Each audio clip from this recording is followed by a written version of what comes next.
Tudo da Canção Nova em um só lugar. Canção Nova Play. Bem-vindo ao Trocando Ideias. Estamos aqui mais uma vez ao vivo, direto de Cachoeira Paulista. Hoje é terça-feira e o programa acontece ao vivo aqui ao meio-dia, todas as terças-feiras. Ele tem vários horários de reprise, então talvez você possa estar nos acompanhando aí durante a noite, na madrugada, mas nós estamos aqui sempre prontos para ajudar, né? Para ajudar naquilo que é possível sobre as atualidades, sobre doutrina, né? Aquilo que são as suas dúvidas. Você é sempre bem-vindo. Trocando Ideias não é um programa para pessoas prontas, né? E nem existe pergunta boba. Aqui todo mundo tem direito de fazer a pergunta, porque cada um tem o seu grau de dificuldade, tem o seu questionamento, cada pessoa é única. Então você pode já entrar em contato conosco aqui no Trocando Ideias, @cançãonova.com, também pelo Facebook, né? Então é Facebook/Trocando Ideias. Você pode mandar por telefone no 3186-2600, que também funciona como WhatsApp. E ainda por carta, Caixa Postal 57, CEP 12.630-000, Cachoeira Paulista, São Paulo. Qualquer maneira que você quiser participar conosco é muito bem-vinda. Você pode aí fazer a sua escolha, tá certo? O que não vale é não deixar de participar, tá certo? Bem-vindo, bem-vinda, Adriana. Obrigada, Carla. Obrigada a você pela audiência aqui na TV Canção Nova. Nós estamos aqui para bater um papo. Não sabemos de tudo, vamos descobrir junto com você, junto com o professor Felipe, né?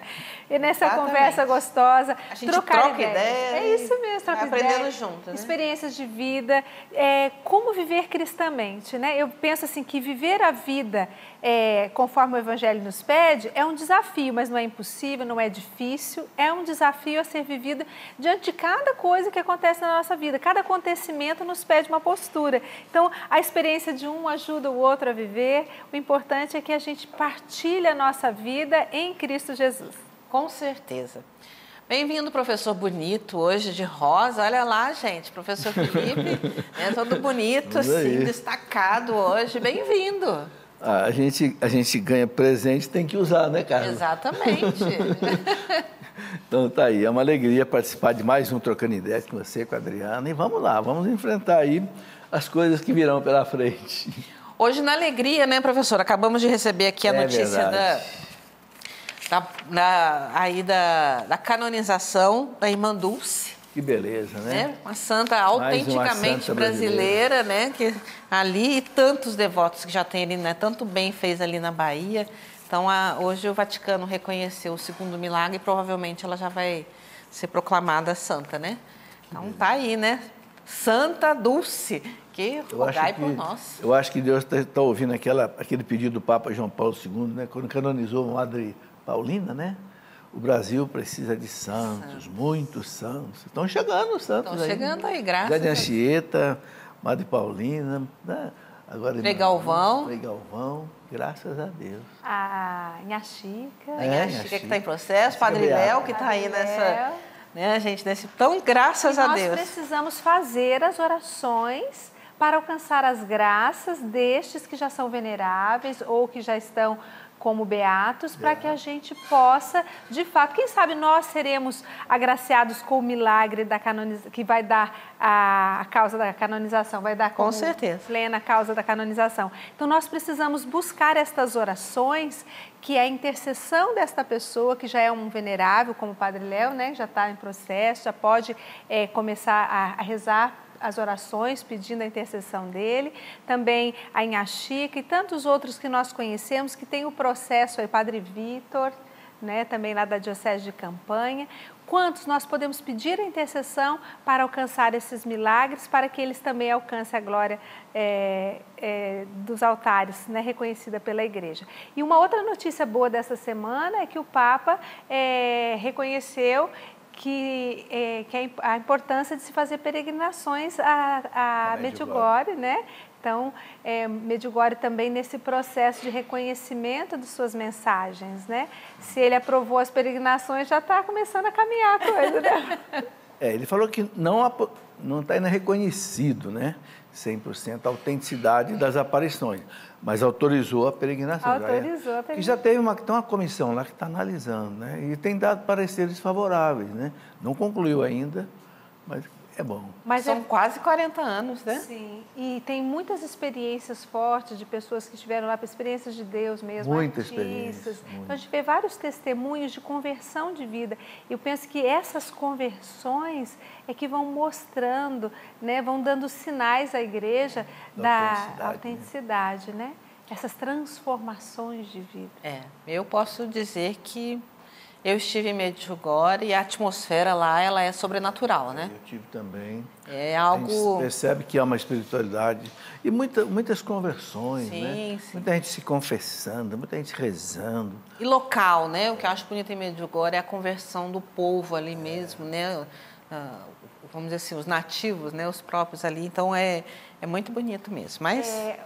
recentemente, por causa da Semana Santa, eu e meus filhos gostamos de rever, né, o filme A Paixão de Cristo, e eu peguei o testemunho. Cada ano eu pego um mote diferente para poder despertar o desejo de reassistir o filme. Esse ano eu peguei o testemunho do Jim Caviezel, que foi o ator que fez a pessoa de Cristo no filme A Paixão de Cristo, cujo diretor foi o Mel Gibson. E o testemunho dele é o seguinte: eu só aceitei esse papel porque antes fui a Medjugorje, porque ele se encontrou nas gravações do Conde de Monte Cristo com um dos videntes de Medjugorje. A esposa dele pediu que ele fosse e ele não tinha agenda. Isso que era legal, ele não tinha agenda para ir naquele dia que o vidente ia fazer uma palestra. Ele não tinha agenda, estava gravando.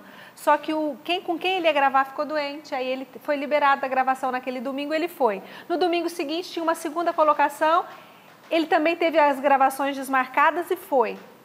E depois saiu dessa gravação do Conde de Monte Cristo, ele foi direto para Medjugorje e lá teve uma experiência belíssima de oração, de Deus. Ele fala isso, ele conta essa história. E quando ele foi procurado pelo Mel Gibson, ele não teve dúvidas que era Deus. E ele lembrou de uma frase do pai dele que dizia, se ele queria ser um artista, né, que aquilo era um dom de Deus, então que ele fosse. Então ele ia colocar o dom que Deus deu a serviço de Deus. Que bom. E ali ele foi em frente nessa empreitada. Que bonito, tratando-se de artistas, né? Que não é uma vida fácil. Não é um meio bem difícil. Eles vivem no meio muito. Então, a gente encontrar esses artistas cristãos é uma graça muito grande. E ele ainda diz mais que o Mel Gibson estava ainda com a incerteza de fazer o filme. Aí, numa das ligações que o Mel Gibson fez para ele, ele falou assim para o Mel Gibson: olha, sabe com quem você está falando? Com Jim Caviezel. Meu nome começa com J e C. E eu tenho exatamente 33 anos. Eu vou fazer esse filme porque é vontade de Deus. E ele assumiu o papel. E ele, por muitas vezes, ele foi atingido na hora da flagelação. Teve um momento que o ombro dele se deslocou, na hora que a cruz cai sobre ele. E naquele momento ele diz, ele estava com pneumonia, ele estava doente, com febre, ele estava muito debilitado e ele tinha que fazer a cena da cruz. E ele diz, o médico chamou o Mel Gibson e falou, ele não vai aguentar. Ele está muito debilitado, é melhor parar com tudo. Ele põe alguém no lugar dele, porque ele não vai aguentar. Aí o Mel Gibson foi falar com ele e ele disse, agora sou eu e ele, eu e Deus, eu vou. Diz que nessa hora ele abraçou a cruz, e no filme pegou essa imagem, ele abraçou a cruz e seguiu em frente. E ali ele falou que foi uma experiência dele e Deus. E também tem um raio que caiu na cruz, depois num dos dias da gravação, o raio caiu na cruz, atingiu ele. Ele e o vice-diretor. Então, são várias histórias, assim, muito bonitas, que ele mesmo conta dessa experiência que ele teve de fazer o filme, não é? E a experiência dele em Medjugorje. Por isso que a gente está falando disso, né? Mas a gente vê que realmente é aquela velha história dos nossos pais, né? Que as palavras comovem, mas os exemplos arrastam, né? Então, que testemunhos como esses possam cada vez mais levar pessoas à fé. né, a acreditar nesse Deus que é maravilhoso, gente. Não tem, né, não tem como a gente falar menos dele, né? Porque Deus é Deus. Mas vamos lá, né? Vamos começar aqui o nosso Trocando Ideias. Professor, eu vou começar com uma questão da semana passada. Eu não estava, mas providencialmente o senhor e a Adriana estavam, né? Sim. Que foi falado a respeito de casamento entre primos. Sim. Né? Então, mas muitas pessoas ficaram confusas e nos mandaram alguns questionamentos a respeito disso. Diz que é costume na família casamento entre primos. Minha avó, meu tio e eu somos casados com primos. O padre da época sabia e não teve nenhum impedimento. Mas, ouvindo o programa, o professor Felipe disse que eu não poderia casar com um primo. Estou em pecado? O que eu posso fazer? E depois, outra assim, nas pequenas cidades e povoados, a maioria é parente. E há muitos casamentos entre primos. Nesse caso, o que fazer? Os casamentos não são válidos? Não, são válidos sim.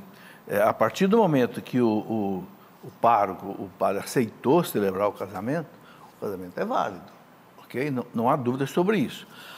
Agora, a igreja recomenda o seguinte, que não haja casamento entre primos. Isso está no Código de Direito Canônico. Ok? Não estou citando aqui da minha cabeça. Primos até o 2º grau, a igreja pede que não haja casamento. Por quê? Por causa dos problemas genéticos que podem acontecer. O que acontece? São primos. Se um traz um problema genético, o outro traz um problema genético no filho, esses dois problemas podem concorrer e aí intensifica o problema na criança. Pode acontecer e pode não acontecer, porque quem conhece um pouco das leis da genética de Mendel sabe que é uma coisa extremamente complicada, né?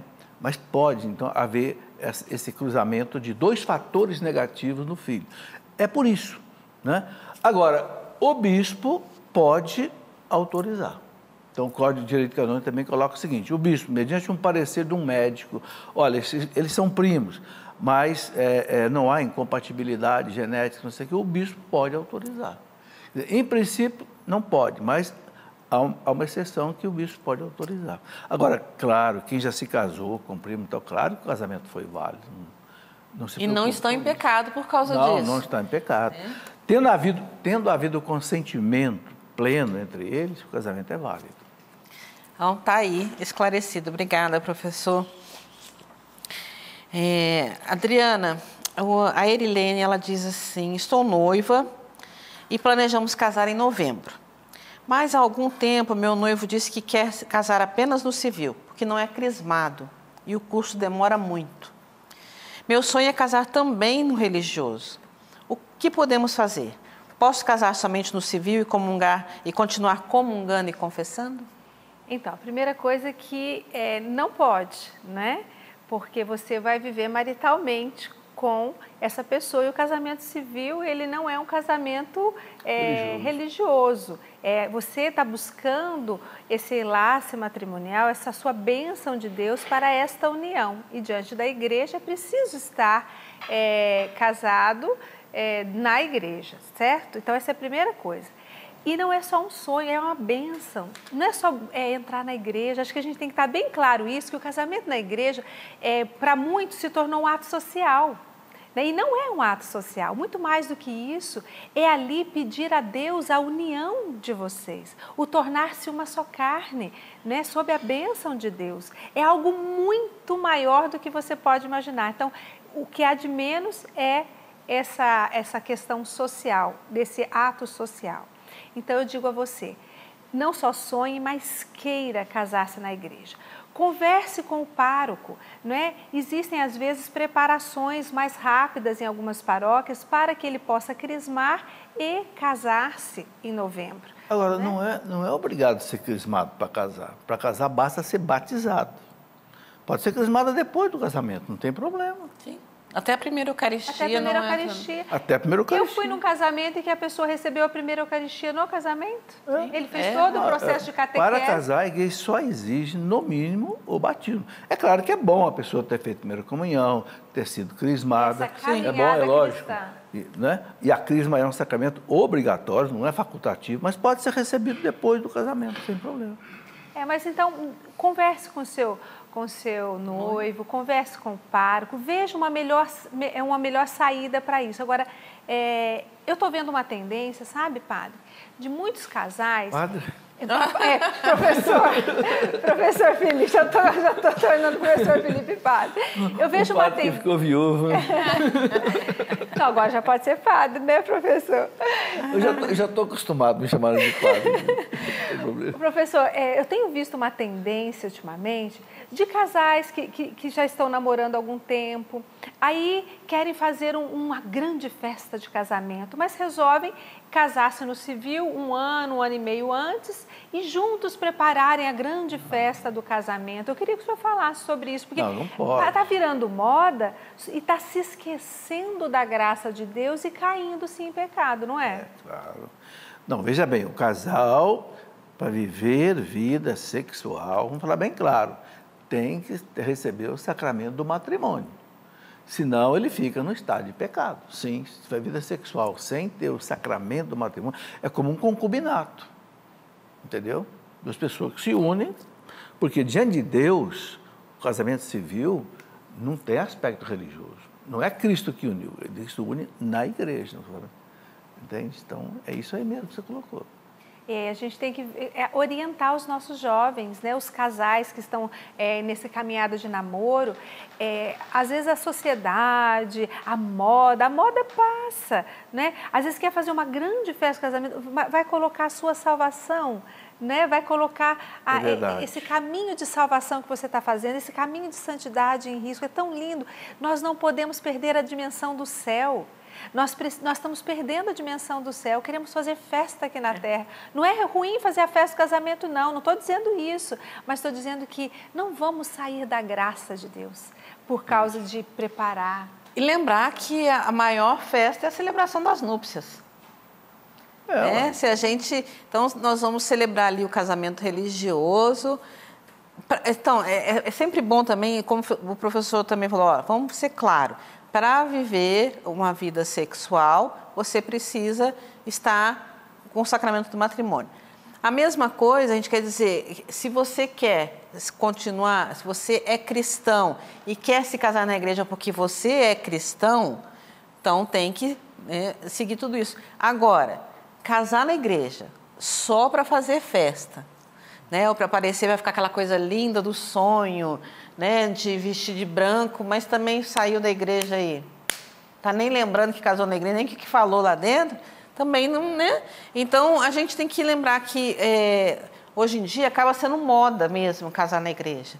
Né? E não, então nós precisamos, se eu quero casar na igreja, não é só para fazer a festa e para ter aquela coisa bonita, aquela decoração e tudo mais, mas porque eu acredito que o sacramento do matrimônio é importante para mim, né?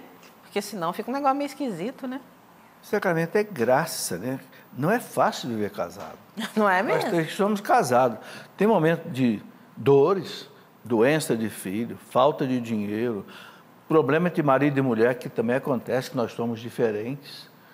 A graça do sacramento vem exatamente para isso, para que a gente supere as dificuldades de todas as ordens que aparecem no matrimônio.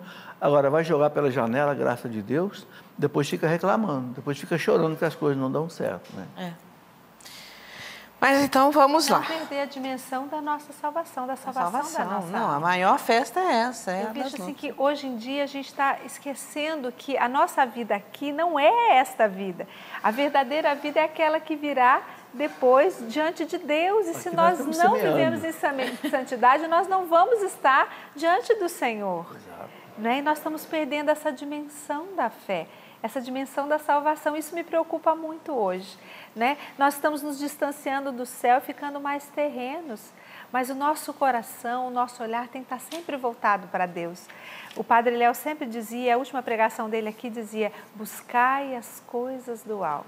A gente vai viver aqui na terra buscando as coisas do alto. O que eu fizer aqui tem que estar de acordo com a vontade de Deus, para que eu esteja unido a Deus, esteja olhando para o alto, buscando o céu. Lá é o meu lugar. Adriana, eu queria reforçar o que você falou. Está virando meio moda esse negócio. Isso é perigoso. Isso é chamado relativismo religioso. Então, eu penso que é preciso os mais velhos, né, que sabem que isso está errado. Ensine para os mais jovens, porque às vezes essa moçada aí faz as coisas meio por falta de orientação. Sim, sim. Né? Então, na igreja tem mais velho do que jovem, né? Então, que os mais velhos, né, orientem os jovens. Olha, você não pode viver vida sexual sem antes você casar na igreja. Tem que falar claro. Por quê? Porque é a lei de Deus. Você vai desafiar a lei de Deus? Meu pai dizia assim, você vai desafiar o mandamento de Deus? Você tem coragem? Você aguenta o tranco depois? De Deus não se zomba, né? Gálatas 6:7. São Paulo falou que a gente plantar aqui, a gente vai colher. Exatamente. Então, vamos plantar coisas boas, né? Vamos plantar coisas boas. Eu vou só emendar uma pergunta que estava aqui também nesse assunto para a gente já encerrar, que é uma pessoa que disse assim, eu sou divorciada há 9 anos, eu posso comungar? Bom, Impedimento não tem, né? Se ela é divorciada há 9 anos, se vive na castidade, né? Não casou com outra pessoa fora da igreja, só no civil. E se ela não foi responsável sozinha pela separação, porque pode ter havido o pecado dela ter provocado a separação por culpa própria. Mas se não houve isso e ela vive a castidade, pode comungar. Tá aí, não vamos deixar a graça passar. Em caso de dúvida, né, Carla? Sempre é bom conversar com o sacerdote numa confissão, né? Com certeza, vale a pena, né? Ficar, né? Aqui é mais um sobre relacionamento. A Adriana, ela diz assim, olha, que chegou agora. Sou casada, meu marido sempre me traiu. Inclusive, tenho um filho fora do casamento. Somos casados há 28 anos. Isso seria o suficiente para uma separação e nulidade? Então, aí depende, né? Você diz que ele sempre te traiu, né? Se essa traição já acontecia antes do casamento e continuou depois que vocês se casaram, o casamento é considerado nulo. Provavelmente será considerado nulo, porque ele não estava efetivamente unido a você. Ele não tinha um compromisso leal, fiel a você. Ele já trazia essa questão antes, né? Ele já vinha de um relacionamento, outros relacionamentos, ou um relacionamento, né, professor, antes do casamento. Ou mesmo que não houvesse, Adriana, mas se ele já alimentava essa perspectiva, a intenção, né, de adulterar depois do casamento, né, também é motivo de nulidade. Então assim, porque já estou tantos anos casado, será que meu casamento é nulo? A questão que vai ser avaliada é a questão no período do casamento, certo, professor? Na época e a intenção, a disposição do coração de estar unido ao outro, é isso que vai ser avaliado. É importante que você dê os passos. Né? Hoje está muito mais acessível, os tribunais eclesiásticos estão muito mais acessíveis, eu acho que vale a pena você buscar, para que você viva plenamente. Se você não se sentiu nunca unida plenamente com o seu marido por causa dessas situações, se elas já vêm, não é, desde que vocês se casaram, é bom poder pedir à igreja que avalie e dê aí a posição dela, né, professor? É interessante dizer o seguinte, né? O adultério, depois do casamento, ele não é motivo de declaração de nulidade, porque a declaração de nulidade, como você disse, tem que ser alguma coisa que aconteceu antes do casamento. Mas o adultério pode ser indício de que antes tem havido alguma coisa. Por que ele está traindo ela sistematicamente? Eu acho que ele não queria casar com ela. Então, pode haver um indício aí. Então, aí faltou o quê? Um consentimento pleno. Então, o tribunal vai poder analisar essas coisas, né? Agora, outra coisa que eu queria colocar aqui nesse caso é que o Código de Direito Canônico fala. Uma pessoa, um casal, onde um é traído sistematicamente pelo outro, tem direito de se separar, fisicamente. Não rompe o vínculo matrimonial, porque o vínculo matrimonial só é rompido ou com a morte ou com a declaração de nulidade do tribunal. Quer dizer, mas a separação física, sem romper o vínculo, por isso que a pessoa não pode casar de novo. Mas se ela pode se separar fisicamente, se houver uma traição consumada. Não é o caso de uma traição assim, uma coisa por fraqueza aconteceu, passou, não. Mas se é uma coisa, tem até filho fora do casamento. Aí, no caso, a igreja até reconhece, nesse caso, que não há condições deles viverem juntos, né? Isso, nessa situação. Mas não é nulo. Mas não é nulo. Só por isso, precisa analisar. Sim, claro, tudo, o tribunal tem que analisar. Mas é interessante as pessoas entenderem essa diferença, né? Que o senhor explicou bem explicadinho aí. Mas assim, porque eu já ouvi pessoas dizerem, mas eu vou ser forçada a viver do lado de um homem que me trai a vida inteira? Não, a igreja permite essa separação do convívio. Olha, há casos, então a igreja permite a separação, não obriga. Há casos de mulheres que são tão boas que acabam criando o filho da amante. Entendeu? Há casos assim também. Tem mulheres santas. Então a igreja não obriga a separação. Ela diz, se você está tão ferido a ponto de não conseguir mais viver com essa pessoa, você tem direito de se separar. Mas eu conheço a mesma coisa. Eu também conheço casos assim.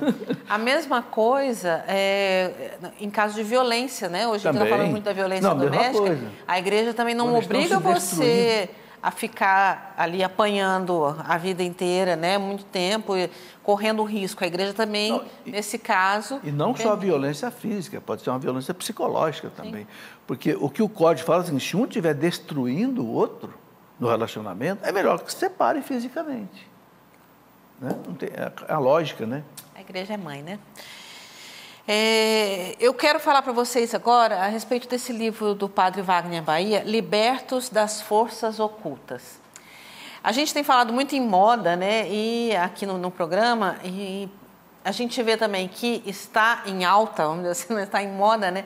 A gente procurar soluções imediatas, soluções rápidas, fáceis para os nossos problemas, né? Problemas difíceis. E que problemas difíceis não têm soluções fáceis. E a gente acaba se enveredando por uma linha de uma espiritualidade até mesmo né, bem problemática. Então, por coisas ocultas mesmo, e que a gente até pode achar que resolveu, mas né, são presentes que depois têm consequências graves. Então, aqui o Padre Wagner ajuda na orientação a respeito, né? Se você já viveu casos assim, de buscar em outras espiritualidades, né? De uma maneira mais fácil a sua libertação, mas também de como você proceder em casos que você precisa de uma libertação, né? Você precisa de uma ajuda, que você precisa aí achar a solução do seu problema. Então, os dois lados, para quem já utilizou de maneiras indevidas, né, e também para quem precisa entrar num caminho de libertação. Então, está aqui, Padre Wagner Bahia, Libertos das Forças Ocultas. Você pode ligar no 12 31 86 26 00, que também funciona como WhatsApp, ou também no loja.cançãonova.com, tá? Que é a loja virtual. Está aí para a gente ir caminhando. Eu quero aproveitar aqui, eu vi que ali no nosso Facebook chegou uma pergunta, professor, já que falando em coisas assim, soluções rápidas, o que a igreja fala sobre microfisioterapia? Olha, do que eu já li um pouco dessa microfisioterapia, é uma parte da fisioterapia um pouco diferente. Assim, um pouco, parece que com mais detalhes, com mais sensibilidade.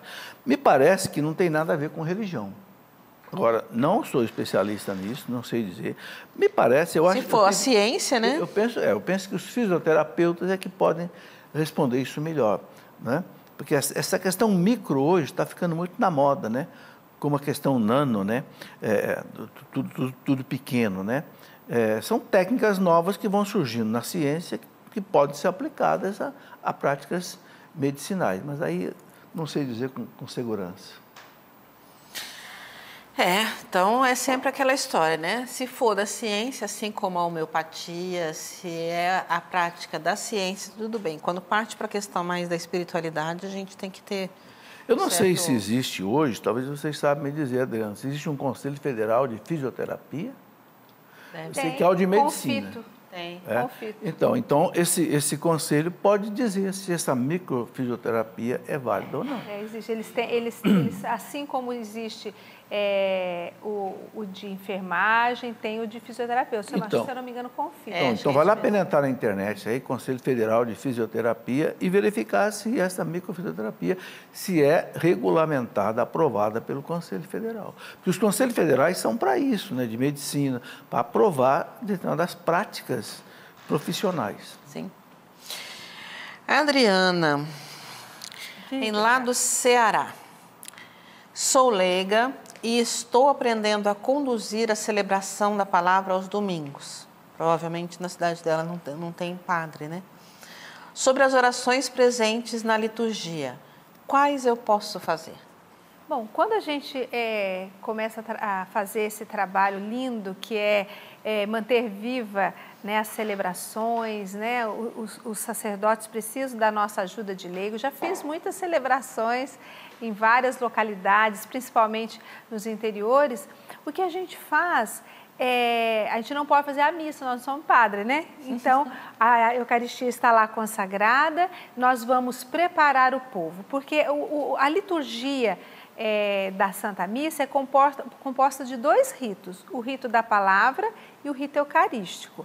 Nós vamos fazer todo o rito da palavra, né? Desde o início até o Evangelho, podemos fazer a oração da comunidade, aí entra no rito eucarístico, essa parte nós não fazemos, vamos entrar depois, lá ao final do rito eucarístico, no Pai Nosso. Então, essa parte da liturgia eucarística, aquelas orações da liturgia eucarística, a gente não faz.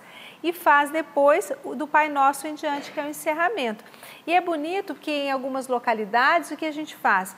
No momento em que a âmbula é retirada do sacrário, vem para o altar para que a gente possa fazer a distribuição da Eucaristia, naquele momento, diante da âmbula do corpo de Cristo, nós fazemos um momento de oração, de adoração, breve, para que possamos acolher o corpo de Jesus, nos preparar, porque dentro da liturgia eucarística, na missa celebrada pelo sacerdote, nós temos aquele momento em que nos ajoelhamos para o momento da consagração, nos recolhemos, adoramos a Deus ali consagrado naquele momento.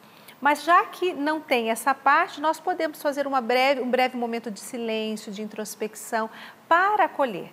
Então, capricha aí no rito da palavra, né, que é a parte das leituras, e depois do Pai Nosso em diante. Faça-se depois do Pai Nosso, da oração da paz, a hora que vai promover aí a entrega da Eucaristia, nesse momento da comunhão. Vamos entrar em comunhão com o corpo de Cristo, que façamos também isso em profundo momento de oração, profundo momento de unidade mesmo com a pessoa do Cristo que ali está.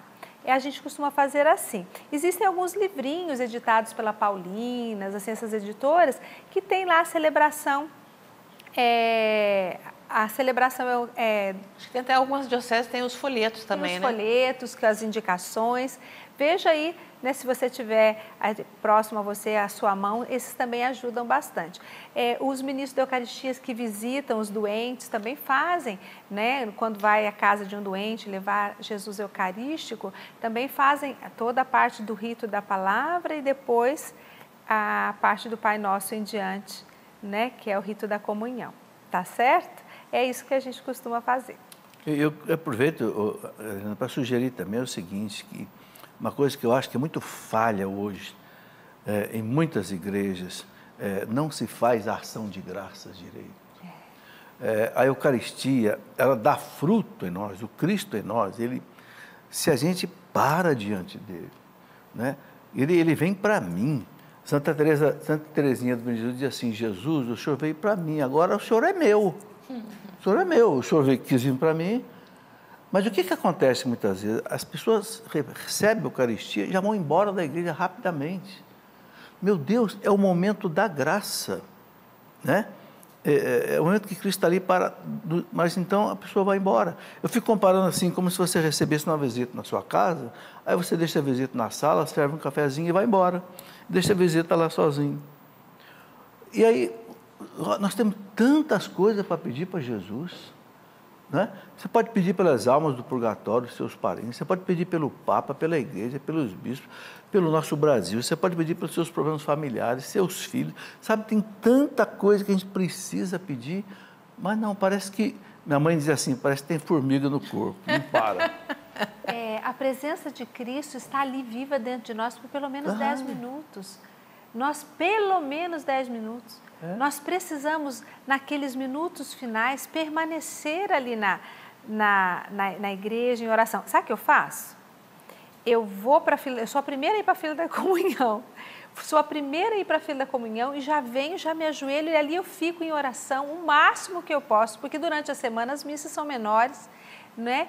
E logo em seguida eu já tenho que ir para a sala de aula, porque na Faculdade de Canção Nova nós temos missa todos os dias, antes do período das aulas, para que os alunos cheguem um pouquinho mais cedo, aqueles que querem, cheguem um pouquinho mais cedo, participem da missa e depois vão às aulas. Então, nós, professores, também participamos ali. Então, eu sou a primeira a ir para a fila da comunhão e sou a última a me levantar, e se eu olho no relógio, ainda tem uns minutinhos, eu fico mais 1 ou 2 minutinhos na capela para depois sair, para que eu experimente essa presença do Cristo que está em mim, vivo ali. É o Cristo do sacrário, ainda dá mais valor no sacrário do que o que eu recebi naquele momento. Exatamente. Nós não podemos perder essa dimensão que é Cristo vivo em nós. Né? Então, o momento de ação de graça, foi ótimo eu ter falado isso, é muito E eu queria, sabe, com todo respeito, sugerir aos sacerdotes que eles promovam esse tempo de ação de graça. Terminada a distribuir a Eucaristia para todo mundo, não encerra a missa, né, já vai para o oremos e a bênção. Não, senta lá, padre, convida o povo para fazer 5 minutos, 10 de ação de graça, ensinar o povo. O Papa João Paulo II publicou um documento dizendo o seguinte: o tempo gasto na oração, na parte eucarística, não pode ser menos que o tempo gasto na parte da liturgia da palavra. Muitas vezes se gasta muito tempo na liturgia da palavra, às vezes 1 hora, e depois a oração eucarística fica em 15 minutos, e a toca de caixa. Não, o Papa João Paulo II tem um documento contestando isso, fazer ação de graça, porque senão a gente não colhe os frutos da Eucaristia. Uma coisa é você receber o Cristo, outra coisa é você ter as disposições necessárias para receber o Cristo. Então eu penso que nessa celebração da palavra, né, que tem mais tempo, né, porque não faz todo o rito litúrgico, estimular o pessoal, olha, gente, vamos rezar agora pelos nossos parentes que estão no purgatório, vamos rezar pelos problemas da sua família, vamos rezar pelo Papa, pelos bispos, pelo seu pároco, vamos rezar pelos problemas do nosso país, sabe? Eu acho isso fundamental. Assim como os sacerdotes, né, incentivarem isso, mas também os ministros de música, os comentaristas, seja quem estiver ali, né, animando a celebração, também, né, possa ajudar nessa preparação e nessa introspecção, acho, desse momento precioso da ação de graças, né? O povo diz que a pressa é inimiga da perfeição, né? Eu acho que até na missa. É sempre, né, professor? Em todos os lugares. Professor, aqui não se identificou, mas assim, fertilização in vitro é totalmente errado com o meu óvulo e esperma do meu marido? Gostaria de fertilizar apenas 3 e implantar os 3 para diminuir a questão de estar matando. Como isso é visto? Veja, eu estou aqui até com o catecismo na mão, porque isso aqui é um assunto muito sério. Aqui no catecismo, parágrafo 2376, ele fala em 2 tipos de fertilização in vitro, né? A homóloga e a heteróloga. Heteróloga é 2 pessoas que não são casadas. O catecismo fala que não pode, mas depois ele fala também que também não pode entre casais. Eu quero ler aqui, Carla, porque é um negócio muito sério que a gente fala da cabeça da gente é arriscado. Então, 2376, aqui no catecismo, e 2377, ele coloca bem essa questão. Vou ler só o 2377. Fala assim, olha, praticadas entre o casal, a inseminação e fecundação artificiais homólogas são talvez menos claras a um juízo imediato, mas continuam moralmente inaceitáveis. A palavra muito clara, moralmente inaceitável, ou seja, são imorais. Então, o casal não deve fazer inseminação artificial. Agora, o que está por baixo disso? O que é subjacente? É isso que o catecismo coloca. O catecismo coloca o seguinte, eu vou até ler mais um pedacinho aqui, porque dissociam o ato sexual do ato procriador. A igreja acha que não pode separar o ato sexual do ato procriador. A criança deve ser gerada no ato sexual do casal, que é um ato de amor do casal, que eles exercem a maternidade e a paternidade recebida de Deus por esse ato.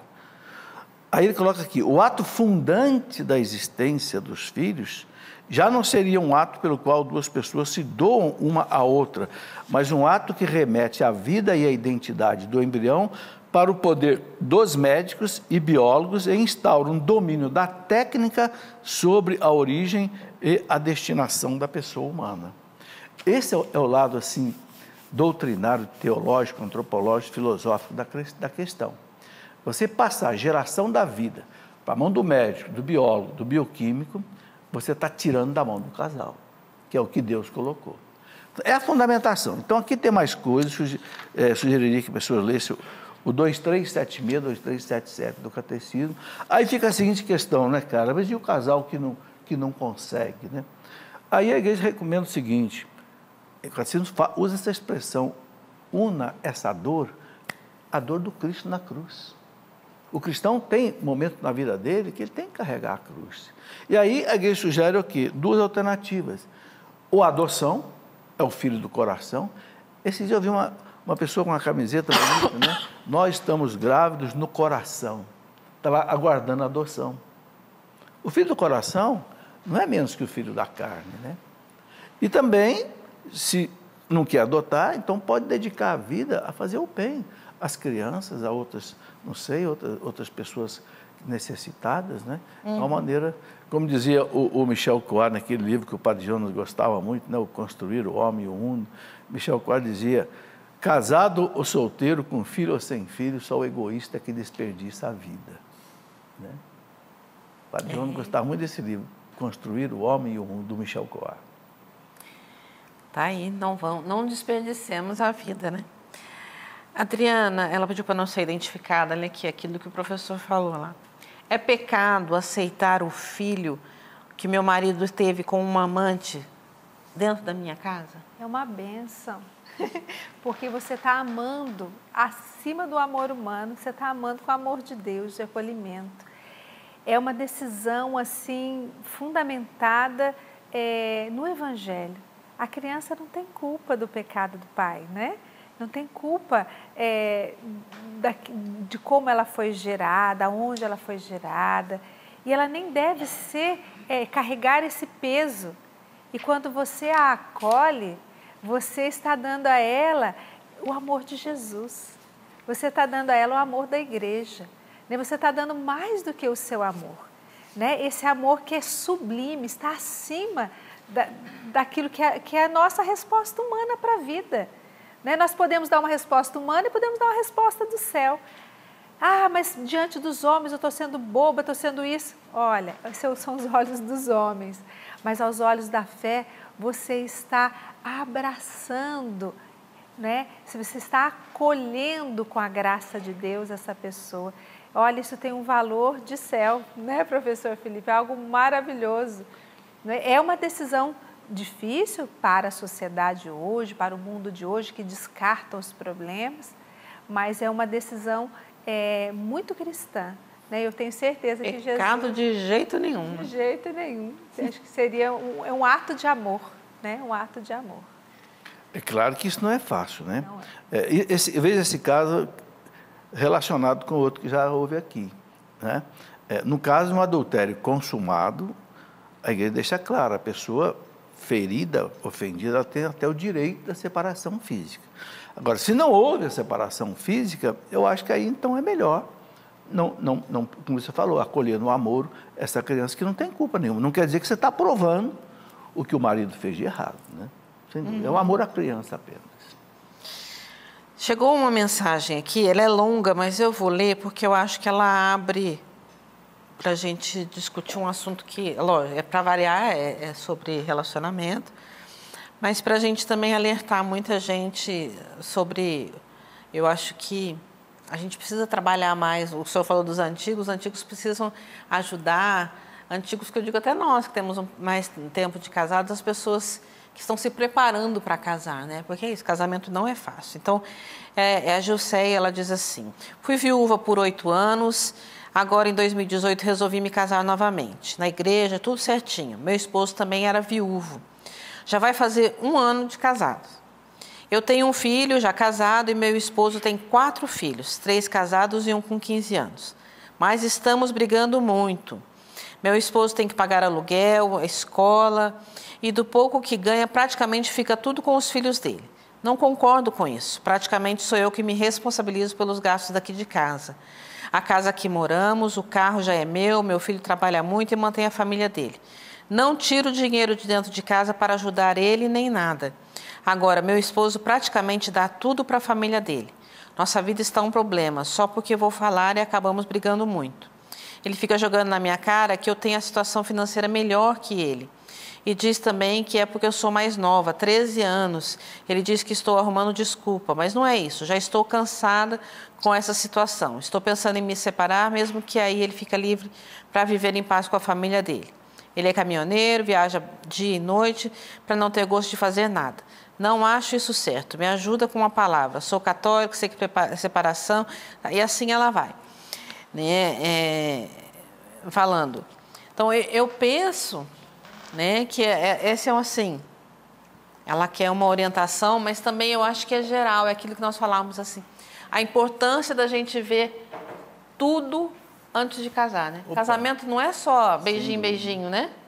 O casamento envolve a família, né? Você não casa com a pessoa, você casa com a família toda, né? O pai, a mãe, os tios, né? A família vai fazer parte desse casamento. Né? A família vai fazer parte desse casamento. A família, cada família tem uma forma de se relacionar, existe uma forma de dependência, a gente precisa conhecer essas formas de dependência, essas formas de relacionamento que existem com a pessoa que você pretende se casar. Né? E isso é muito importante, porque a pessoa não vai passar a viver só para você. Né? E ela vai trazer muito da outra família e você vai trazer muito da sua família para dentro desse casamento. Não, mas no caso de viúvos, né? Exatamente. Então, era preciso ter visto isso. Não viu, agora é preciso pedir a graça de aprender a conviver com isso. Não é? Se hoje, na minha opinião, eu sei que isso te incomoda, né? Isso te incomoda, o seu marido não sustentar a sua própria casa, te incomoda, isso, você está tendo que sustentar a casa de vocês, praticamente como você relatou ali toda, e o seu marido está colocando os ganhos dele para favorecer os filhos, ajudar os filhos, enfim. Eu penso que você precisa hoje, vamos perceber, olhar o básico, né? Está faltando alguma coisa dentro da sua casa? Vocês estão passando por necessidades? Vamos simplificar. O Evangelho diz que nós precisamos do necessário para viver. Né? Você tem o necessário? Talvez você tenha se unido a Ele, tenha feito esse caminho de casar-se com esta pessoa e casou-se com a família, talvez seja uma providência para que vocês possam se equilibrar, não é? Então, tente ver, você vive com o necessário? O necessário é o suficiente para vocês viverem? Não é? Caminhe assim, não é? Veja isso como uma doação da sua parte também. Eu sei que não é fácil, hoje financeiramente o mundo diz cada um com o seu, cada um paga suas contas, cada vez as contas mais divididas, não é? Não é responsabilidade minha, eu vou ficar com a minha parte. Essa é uma mentalidade hoje que cada vez o mundo está pregando, não é? Mas e a partilha? Né? Partilhar da vida do outro também é partilhar dos problemas que o outro enfrenta no seu dia a dia. E as realidades financeiras hoje têm sido causa de muitos problemas. Eu penso assim, nós precisamos focar naquilo que o Evangelho nos diz, viver do necessário, partilhar os nossos bens. Quem sabe com esse outro olhar você consegue ter mais paz no seu coração e aos poucos, com essa paz no coração, as coisas vão melhorando, vão mudando de figura. Porque às vezes, enquanto a gente está olhando e atacando de um lado, talvez crie mais animosidade na situação, né? Eu acho assim que a gente precisa ver o que incomoda tanto. Né? É isso que você falou, mas assim, a gente tem que ficar... O que incomoda é uma espécie de ciúmes, de inveja, porque está ajudando o outro e não está ajudando aqui, ou porque realmente está fazendo falta. Né? Mas é aquilo que eu falei, são situações que precisavam ser vistas antes de casar. Né? Então, agora a gente tem que... Agora é preciso adaptar, não é? Adaptar e não fugir. É aquela história, não existe solução fácil para problema difícil, a gente acabou de falar isso aqui. Então, separar não vai resolver o seu problema. Né? mas é sentar e conversar. Professor, o senhor como um bom viúvo, que preferiu permanecer viúvo para evitar problema, né? já tem muito, né? Mas eu penso assim, sabe? Fazer o bem faz bem, né? Eu sempre parto dessa premissa, fazer o bem faz bem. É como você falou, será que está faltando alguma coisa na sua casa, a esposa, né? Não, não está faltando. O rendimento dela é suficiente para ela viver e até pagar as contas da casa. Amém. Agora, por que ele está ajudando os filhos? Os filhos precisam ou não precisam? Eu acho que aí tem que fazer uma análise também. São 4 filhos, né? O que está acontecendo? Hoje a gente sabe, há um problema terrível do desemprego hoje. Então, de repente, o pai precisa ajudar um filho. Agora, se está ajudando sem o filho precisar, ou porque pode trabalhar e não quer trabalhar, então aí tem que conversar essas coisas. Agora, veja, quando a gente se casa, a gente não pode pensar que vai ser um mar de rosas. Para ninguém. Apareceu essa cruz na sua vida, abraça essa cruz. Tá certo? Quantos casais têm problemas que não imaginava que fosse acontecer no casamento, de repente acontece. É um marido que adoece, é um marido que fica, às vezes, não sei, com problemas de saúde. São as nossas cruzes. Então, não pode também abandonar-se o barco ser uma análise bem criteriosa do problema. Porque hoje a sociedade diz, deu problema, descarta, deu problema, separa, deu problema, né? Vota aqui o contra, que tira da sua vida isso. Vamos olhar pela ótica do Evangelho, né? Tome uma atitude de doação, de participação, faça essa experiência de fé. É uma experiência de fé, humanamente falando, 2 mais 2 são 4, eu entendo o que você está dizendo, mas faça essa experiência de fé, né? Caminhe com o Evangelho, faça o seu estudo bíblico, caminhe com Jesus, o que Jesus nos ensina da partilha, da doação. Tente viver essa experiência, vê se isso transforma o seu coração e transforma a realidade da sua casa, porque talvez a partir daí você consiga chegar no diálogo que você quer ter, na transformação que você gostaria de ter na sua família. Mas a partir do Evangelho, a partir da oração, pede a Nossa Senhora que te ajude. O professor Felipe, semana passada, eu fiquei encantada com isso, né? Pede a Nossa Senhora que ajude, porque a Nossa Senhora ela mostra o caminho. Então, ali o seu conhecimento humano ao espiritual e caminhe nesse tempo, faça uma experiência da vivência do Evangelho, da partilha do Evangelho na sua casa e Deus vai dar tenho certeza, Deus dará essa oportunidade de você rever essa situação em família. Agora não abandone, não assim de primeira, né? Eu acho que vale a pena você fazer essa experiência de fé primeiro. E chegarem nesse acordo, conversem, né? Conversem, casais, conversem. Eu descobri um jeito de conversar melhor. Conversar e rezar. Você falou que o senhor achou... Então, é porque assim, às vezes a gente vai falar pessoalmente e acaba se irritando, a voz aumenta, não sei o quê, blá, blá, blá. Eu e meu marido descobrimos um jeito ótimo para conversar com ele em alguns assuntos que às vezes a gente, quando senta para falar mesmo, assim, pessoalmente, a gente acaba se estranhando. Escrever. Nossa, eu escrevo para ele, ele me responde ponto a ponto. Alguns assuntos, não são todos, não. Muitos a gente senta, conversa, dialoga, se abraça, porque é importante esse momento de abraçar o outro, acolher o outro, abraçar, dizer, estou aqui do lado, vamos enfrentar a situação juntos. Mas alguns assuntos, um ou outro, que às vezes a gente, quando vai falar, a coisa dá aquela faísquinha. Eu estou mandando por escrito agora. Faiscou, eu mando por escrito, ele responde, eu mando por escrito de novo e depois a gente se acerta. Depois manda coraçãozinho. Então, a gente tem que entender que alguns assuntos tem que ser olho no olho. Alguns assuntos tem que estar mão na mão, segurando firme, abraçar, chorar junto.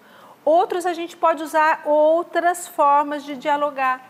Tem gente que escreve cartas belíssimas pedindo perdão e depois consegue olhar nos olhos. Às vezes, no primeiro pedido, não consegue. Expressar na emoção, né? Às vezes é mais complicado. Às vezes, tem gente que se expressa por escrito, que é a coisa mais linda desse mundo. Então, em algumas situações, não estou dizendo em todas, em algumas situações, às vezes, um recurso como escrever funciona melhor do que o dialogar naquele momento. E o diálogo vem depois, né? São experiências de vida que a gente tem vivido. Eu tô me lembrando de uma coisa. Quando eu coordenei cursos de noiva um bom tempo na Diocese de Lorena, aí na nossa paróquia, e eu tinha um rapaz que me ajudava, ele já faleceu, o Edson, e ele dizia assim que ele tinha um jeito de resolver os problemas dele com a esposa. Assim, eles marcaram a hora da briga. A hora da briga era 11 horas da noite, a hora que eles iam dormir. Então, quando um se estranhava com o outro durante o dia, com sangue quente e tal, opa, não é 11 horas ainda, não são 11 horas. Aí, só conversa, ele aconselhava os noivos aí. Quando chegava 11 horas, já, o sangue já esfriou, não dá mais com raiva e conversa direito. Ele dizia que estava certo. Né? Não sei, de repente... Vai na impulsividade só... Nós temos que ver qual a melhor maneira da gente expressar o que nós queremos dizer. Mas cuidado com esse volume de emoções que pode, às vezes, criar um vulcão ali e destruir o que está à sua volta. Sendo agressivo, né? Acalmar, falar com sobriedade. Às vezes, na escrita ou numa mensagem, a gente consegue falar de forma mais coerente, mais tranquila, né? E chegar num denominador comum, na unidade. A família precisa caminhar em unidade. Tá aí, chegamos ao fim de mais um programa Trocando Ideias, hoje falando bastante sobre relacionamento, né? Você pode rever esse programa no Play Canção Nova, né? E eu quero lembrar que a Canção Nova vive da sua contribuição, da sua colaboração. Se você já é um sócio, ou você que ainda não é, pode se tornar um sócio pela uma modalidade nova, que é o cartão de crédito. Você sabia? Você pode, se você já é sócio, você pode alterar a sua forma de contribuição, ou você que é um novo sócio, já ligar no 12 31 86 2600, ou até mesmo pelo WhatsApp, e falar que quer se tornar um sócio pelo cartão de crédito. É simples, é fácil. A doação vai vir debitada na sua fatura todos os meses, assim como uma assinatura. Tá certo? Então, colabore conosco, é prático, fácil, você não tem que enfrentar filas em nada. Hoje em dia, nesse turbilhão que a gente vive aí de atividades e de agenda, como diz a Adriana Pereira, né, você pode aí já deixar programada a sua doação, tá certo? Deus abençoe você, obrigado pela sua companhia, obrigada professora, obrigada Adriana, e a gente se encontra pela programação da Canção Nova.